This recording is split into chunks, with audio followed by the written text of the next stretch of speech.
Gubel Gabel, one of us. Let us now try it. It's just a rehearsal. Action. Who's there? Don't be frightened. No, but you need to say it exactly as you're emerging from the shadows into the light.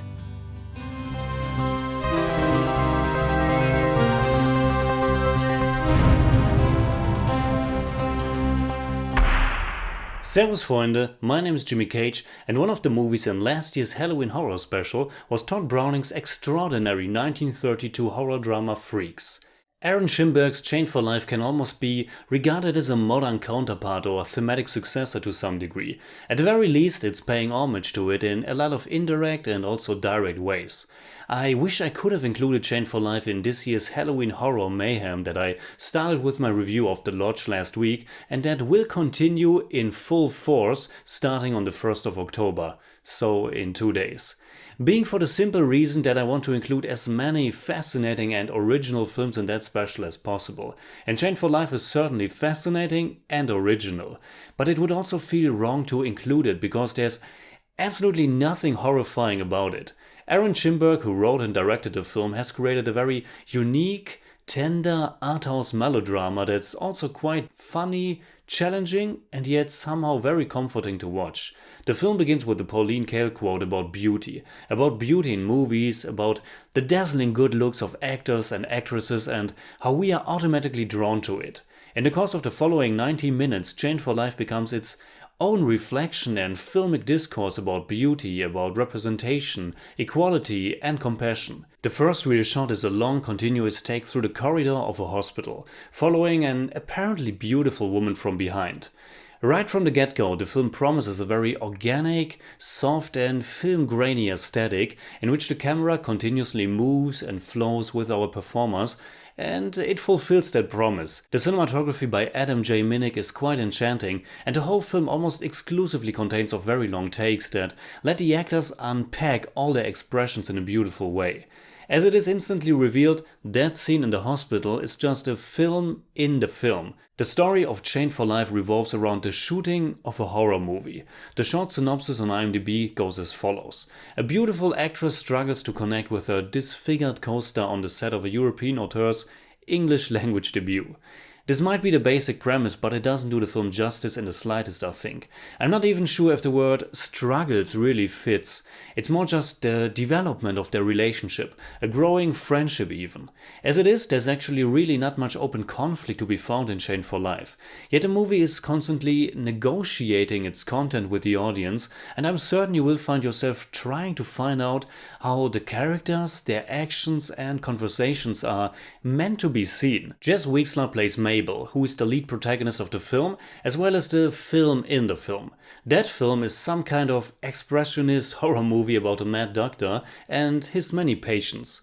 At the beginning of Chained for Life, Mabel and her co-stars are awaiting a group of performers who will play those patients. And like in Todd Browning's Freaks, they are performers with disabilities and genetic irregularities. Siamese Twins, a man of exceptional height, a man with dwarfism, someone who is split in the middle with one side being a man and the other being a woman. Of course, the latter person is very likely just made up like this and not being born divided straight in the middle. But this, as many other aspects of identity and being different, is directly addressed in the movie by the people on set talking or wondering about it.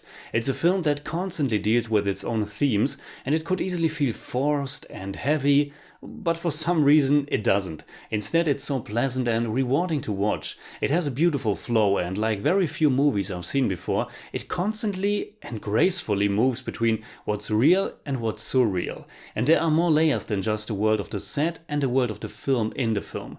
There are dreams woven in as well, and you can't always be certain what's happening in someone's imagination and what's not. At some point, the special performers seem to take over and shoot their own movie or their own movies where they express certain things that are on their mind. But it's not completely clear if that's really happening. This might be a great film to delve into more deeply with a bunch of people trying to dissect it and solve its mysteries.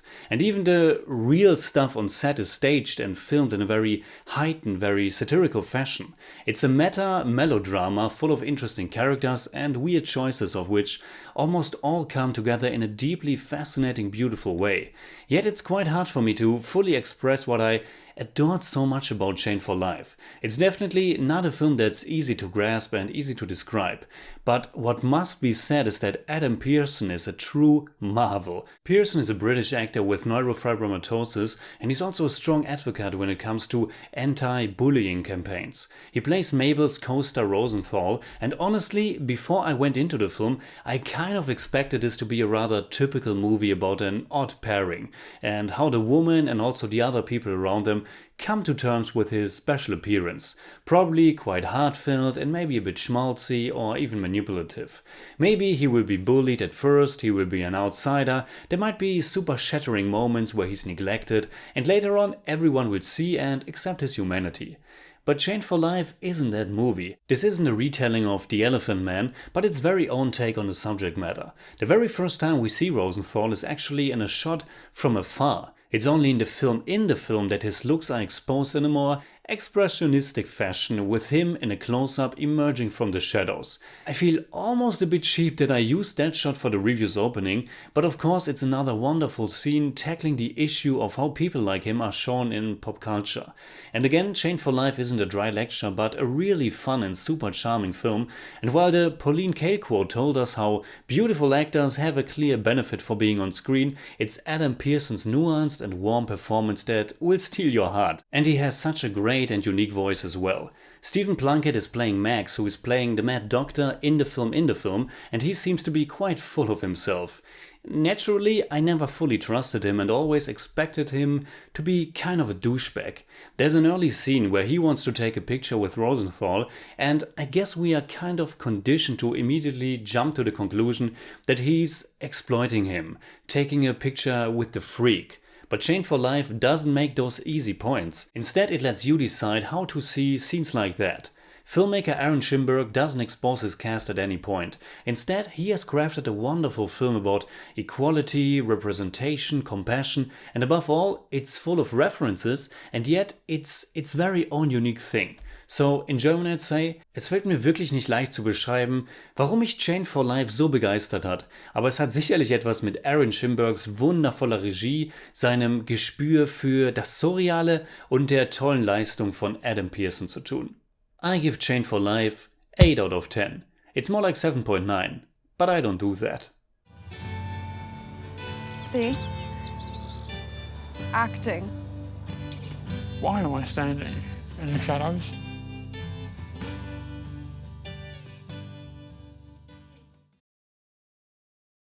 Alright, that's it like always. Comment below and let me know what you think about Chained for Life. It has a limited release right now in the US. You can hit me up on Twitter, Instagram and Letterboxd simply at the Jimmy Cage. And if you enjoyed this episode, please give me a thumbs up, share, subscribe, whatever you like. And make sure you hit that bell for all I have to tell.